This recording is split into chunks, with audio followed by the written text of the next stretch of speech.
Good day everyone. I will represent the loyalty of the Filipinos. Published in The Independent, April 14, 1917.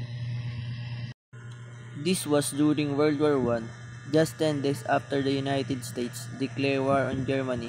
The Philippines was still under American rule, and newspapers shaped how Filipinos were seen. The article showed Uncle Sam as a wise and friendly leader, guiding Wanda Filipino, loyal and smiling. This was very different from earlier cartoons that portray America as a monster. House Speaker Sergio Osmeña suspended the independence campaign and offered U.S. support 25,000 troops, a destroyer, and a submarine. He also led a nationwide drive that raised $20 million in war bonds and $500,000 for the Red Cross.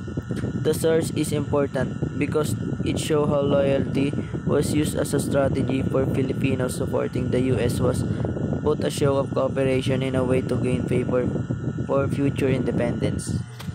In short, this article reminds us that the Filipino loyalty during the war was not just obedience, but also a political move for survival and hope for independence.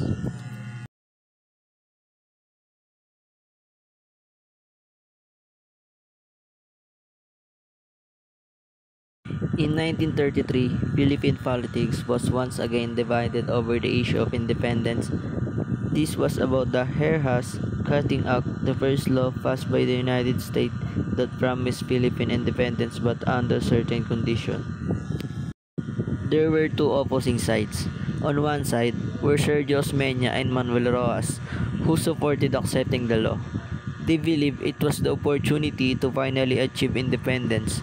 On the other side was Manuel L. Quezon, who strongly rejected it.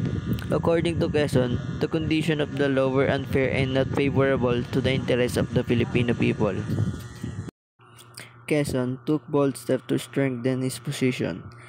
He replaced rivals with his allies in key political roles, and eventually, the Philippine legislature voted to reject the Hair-Has Cutting Act in October 1933.